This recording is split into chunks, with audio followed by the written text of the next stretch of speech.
For 15 years, I was the family's invisible backbone, the one who gave, sacrificed, and silently endured. But when my mother's 60th birthday party came around, something inside me finally broke. I disappeared without a trace, leaving behind the chaos I had spent years managing. But as my family searched for me, they realized I wasn't just gone. I had disappeared for good. What they didn't know was that my disappearance was only the beginning of a long-buried secret. The real question was, would they ever get me back, or had they lost me forever? For 15 years, I had been the family's go-to person, the one they could rely on without hesitation. My role? To be their free nanny. A silent, unsung hero in the background, taking care of everyone's needs but my own. It wasn't just about babysitting the children. No, it went deeper than that. I was the one who picked up the pieces when they fell apart, who filled in when plans fell through. Every event, every gathering, every moment in the family's chaotic life seemed to circle back to me. The thing about family is that they never really ask if you're okay. They never ask if you're happy or fulfilled. They simply assume you will be there. No questions asked, no complaints voiced. They know you love them, and that's enough. But over time, that love gets suffocated by the weight of duty. It all started so innocently. When my youngest sister had her first child, I was there. It wasn't a big deal. It was just what families did for each other. But then it continued another niece, another nephew, and suddenly, I was the designated caretaker. I was the one who dropped everything to rush to their aid. I became the unofficial nanny, the one who looked after their kids, cleaned their messes, and ensured that their lives ran smoothly. I didn't mind at first. It was family, after all.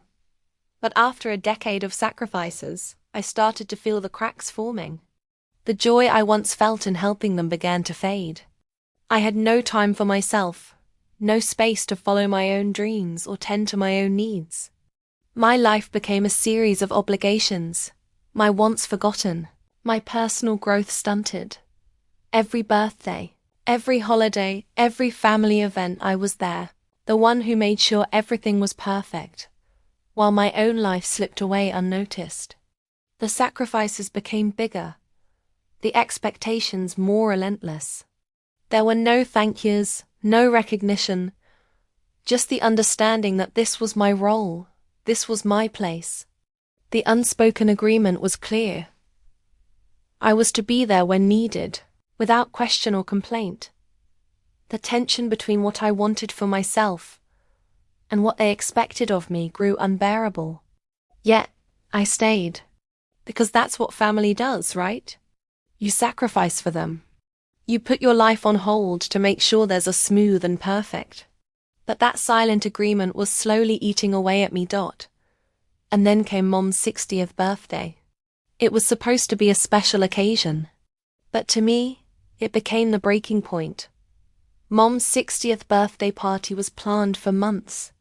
There were decorations, a guest list, catering, and the typical family chaos. I was in charge of everything, of course. I didn't mind.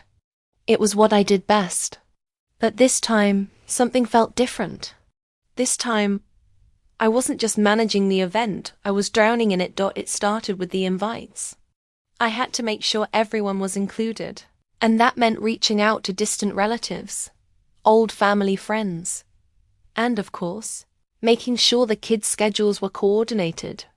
Then came the decorations, making sure the theme was just right, arranging the flowers, and in the midst of it all, cleaning the house because the family simply couldn't get it together. The day before the party, I was up all night, running around, picking up last-minute supplies, and making sure everything would be perfect. I was exhausted, yet no one seemed to notice. They were all too busy with their own lives, their own plans, to realize that I was about to break. But I didn't say anything. I never did. The day of the party arrived, and, as expected, I was the one who set everything up, made sure the food was ready, and greeted the guests as they arrived. I smiled, as always, but this time it felt different. It wasn't just the exhaustion. It was the realization that I had given everything my time, my energy, my youth, and no one had ever stopped to ask what I wanted. No one had ever asked how I was feeling or what I dreamed of. I was so caught up in making sure everything was perfect for everyone else that I had completely forgotten about myself. And as the party went on, I realized I was invisible. No one noticed how tired I was, how much I had given, and how little I had received in return. It was just expected. The children ran around, the adults mingled, and I kept moving like a cog in a machine. But then something snapped. A quiet voice inside me said, "Enough. Enough of being invisible. Enough of being the one who never got the recognition or the rest. Enough of being the family's free nanny without a choice, without a say." I quietly slipped away from the chaos. No one noticed. I didn't announce it. I didn't make a scene. I simply disappeared. When I left, I didn't have a plan. I didn't have a destination. I just knew that I couldn't stay any longer. The years of being taken for granted, the silent expectations, had finally broken me. I needed space. I needed to breathe. I needed to live my life, even if it was without them. I left behind everything: the family, the responsibilities, the guilt. For the first time in years, I felt free. But freedom came with its own set of challenges. There were phone calls, messages, and desperate attempts to bring me back. But I ignored them. I needed time away. Time to figure out who I was without the label of nanny attached to my name. The days turned into weeks, and I finally began to understand what I had been missing all these years. I started focusing on my own dreams, my own desires. I went to places I had always wanted to visit, learned new things, and, most importantly, I took time to just be. I had forgotten what it was like to live for myself. But despite the newfound peace, the guilt lingered.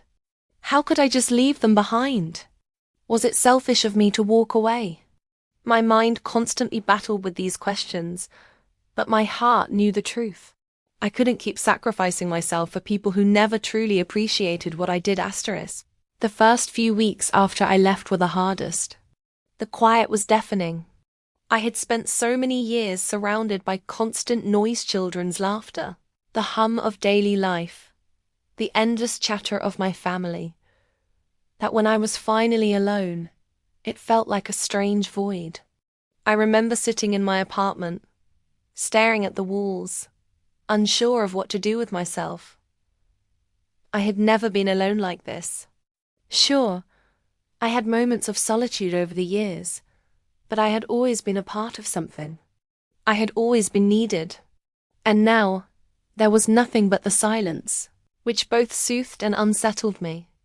I turned off my phone, the one lifeline to the chaos I had left behind. I didn't want to hear their voices, their pleas for me to return. I didn't want to be reminded of the guilt that hung over me like a cloud. For the first time, I allowed myself to breathe freely, to exist without being someone else's caretaker. But the relief was bittersweet. It didn't take long before the messages began. They came in waves: texts, calls, emails, and even visits to my apartment. My sister Sarah was the first to show up. She came with a basket of fruit, pretending everything was fine. "Mom's been asking for you," she said, her voice shaking. "Everyone's worried. Please, come back. It's not the same without you." I didn't know what to say. What could I say? The words that echoed in my head were harsh and unspoken. "You never asked me what I needed. You never saw me. You just took and took and took." But I didn't say that. Instead, I smiled faintly and told her I needed time. I told her I wasn't ready to come back, that I needed space to figure things out. The truth was, I didn't know what I wanted yet. I didn't know who I was without the weight of family expectations crushing me. But I was starting to realize that I could be someone else. I could be more than just the family's free nanny, and I was beginning to like the idea of that. Part 5. The guilt that never fades. Weeks turned into months, and I slowly adapted to my new life. I found new hobbies, new interests. I started to build my own identity, one that didn't revolve around the needs of my family. I spent my mornings reading, my afternoons exploring new neighborhoods, and my evenings taking long walks in the park, just to clear my mind. But even in the peace of my newfound independence, the guilt never completely disappeared.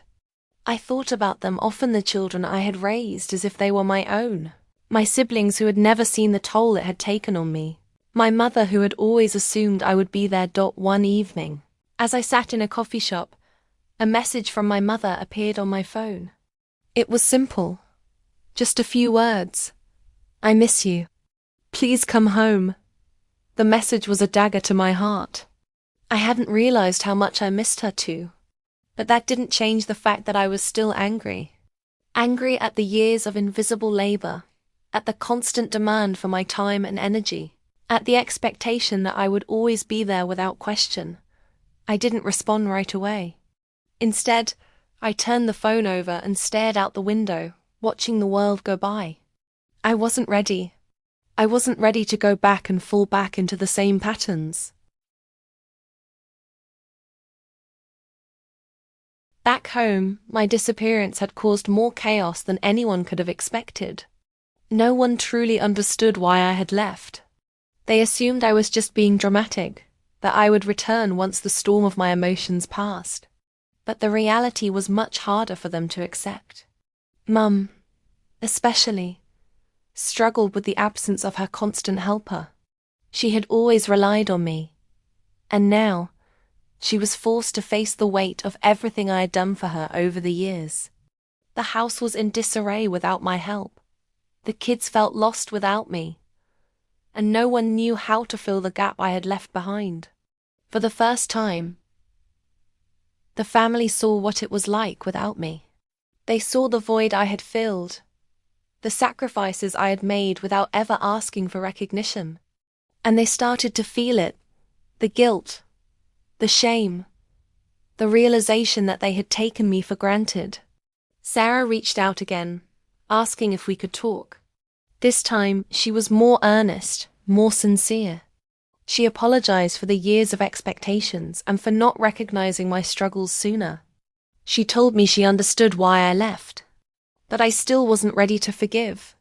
It wasn't until my mother called that I finally agreed to meet with them. I wasn't sure what to expect. I didn't know if I was ready to confront the years of resentment I had buried inside me. But something inside me urged me to face it, to face them. I walked into the family home with my heart pounding in my chest. The familiar scent of my mother's cooking filled the air, but it didn't comfort me the way it once had. Instead, it reminded me of everything I had left behind. Mum was sitting at the kitchen table, her face etched with worry. When she saw me, her face softened, and for a moment, I saw the woman who had raised me, the woman I had loved unconditionally. But the years of resentment still lingered between us. "I'm sorry," she said quietly. "I didn't realize what I was doing to you. I didn't know how much you were giving up. I didn't know how to respond. I had waited so long for this moment, for the acknowledgement of everything I had done, that now that it was here, I felt numb.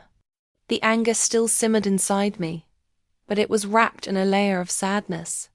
"I don't think you ever really understood," I said, my voice trembling. "I was never just your helper, Mom. I was your daughter. I needed you too, but you never saw that." The silence that followed was heavy. There was no excuse for what had happened. No words could undo the years of neglect, the years I had sacrificed for a family that never saw me. The confrontation with my family was the hardest thing I had ever done, but it was also the most necessary. It was the beginning of the healing process, not just for me, but for them as well. Over time, they began to understand the depth of my sacrifices and the toll it had taken on me. And I began to understand that forgiveness wasn't about excusing their actions, it was about freeing myself from the burden of resentment. I still hadn't fully forgiven them, and maybe I never would. But I was learning to let go of the anger that had held me captive for so long. I was learning to heal, to rebuild the life I had lost. As the months went by, we slowly began to repair our relationship. It wasn't easy. There were moments of tension, moments when the old patterns threatened to resurface. But we were trying, all of us. And that was enough. I wasn't the same person who had left that party. I had grown, changed, and learned to stand up for myself. I had learned to prioritize my needs, to recognize my worth outside of the roles I had played for so many years. And I was finally starting to live for me. I wasn't just someone's daughter, someone's caretaker. I was me, an individual with dreams and desires, with the right to live my own life. And though the journey wasn't easy, I knew that I had made the right decision. I had taken back control of my life, and I was no longer defined by the expectations of others.